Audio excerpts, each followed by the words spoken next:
Hello! So this is for Leo, Sun, Moon, Rising, Venus, Jupiter, Leo. Take only what resonates. Sa mga hindi pa po nakaka-subscribe sa channel, alam niyo na po yung gagawin nyo. Hit nyo na lang yung subscribe button, notification bell. Ma-appreciate ko po lahat ng likes, comments, and share. Love reading to, guys.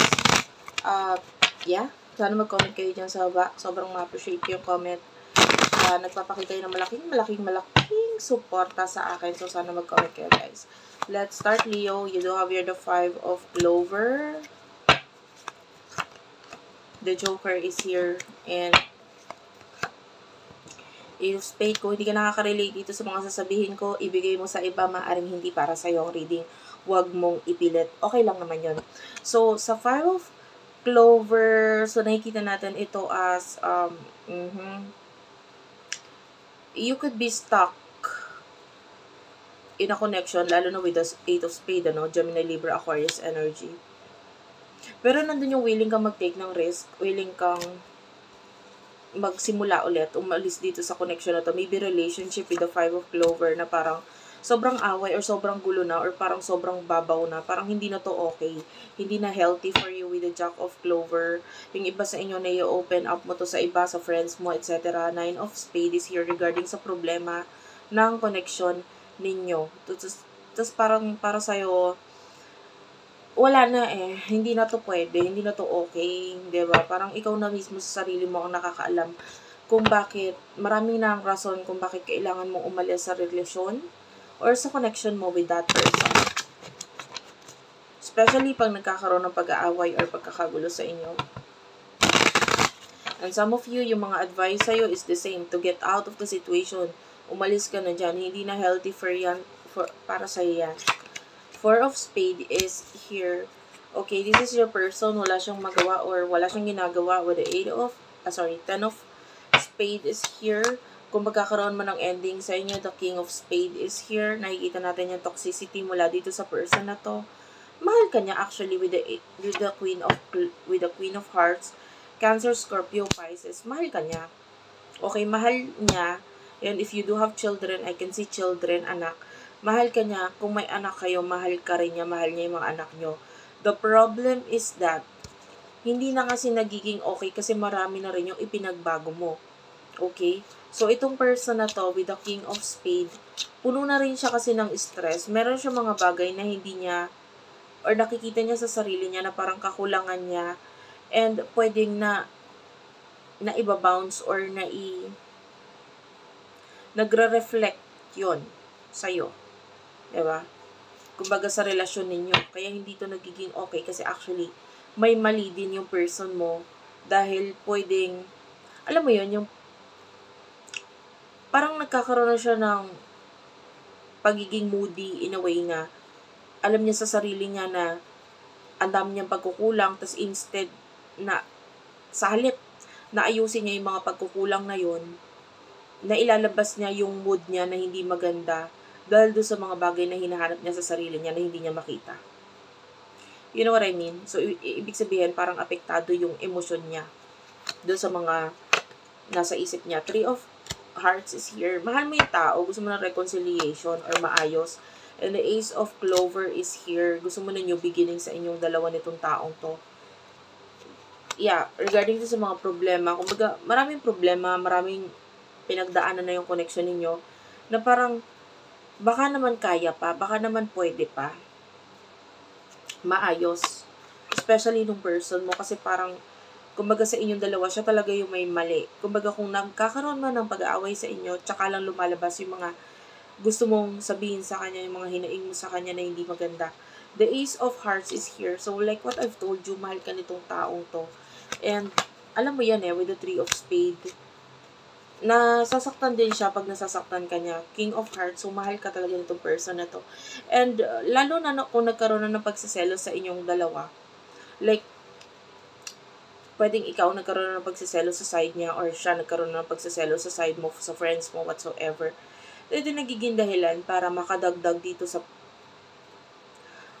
problem ninyo na parang yung mga pagsiselos na yun, hindi kasi nailabas or na burst out or hindi na i-open up sa isa't isa. Pwedeng siya, hindi niya na-i-open up sa'yo. Ang totoo niya, nagsiselos ako sa'yo at saka sa kaibigan mo, etc. Pwedeng hindi niya yun na-i-open up noon. So, nailalabas niya yon sa kaugalian niya na ipinapakita ngayon. Okay, lumalabas yung mga nasa isip niya na yon na pwedeng hindi niya na-i-open up sa'yo noon. You know what I mean? So, parang, alam mo yun, kulang kasi sa person na ito is yung action, no? Pag-open up, communication. Sabihin na natin kahit nandyan siya, parang yung pangunawa mo sa kanya, hindi mo siya maintindihan kasi hindi naman siya nagsasalita, hindi naman siya nagsasabi. Yung iba, puro cellphone lang to person. So, paano mo malalaman yung mga nasa isip niya? So, in the future, you do have here the 10 of Clover. Queen of Clover. 5 of Spade. 8 of Clover. 7 of Clover. 7 of Hearts. 8 of Hearts is here. So, meron tayong angel number 888. 777 is also here. In the future, actually sa totoo lang, hindi sapat na nagmamahalan kayo. Kasi, kailangan nyo ng communication eh. 'Di ba? Kailangan i-work out ng person na ito yung mga pagkakamali niya. Dapat matutunan niyang makita yung mga pagkakamali niya, yung mga kakulangan niya. And then, i-work out niya rin yun sa sarili niya. Honestly, nakakita tayo ng ending dito na separation. And the 5 of Spades is here. So, big change sa connection ninyo. Marami kang dadalahin na, tawag dito, responsibilidad and obligasyon na pwedeng, especially kung may anak kayo, ganun.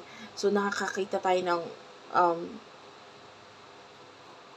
wala kang magagawa kundi kailangan mong asikasuhin, ayusin to. 'Di ba?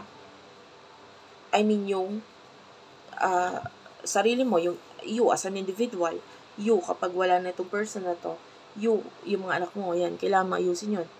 Pero, wait lang.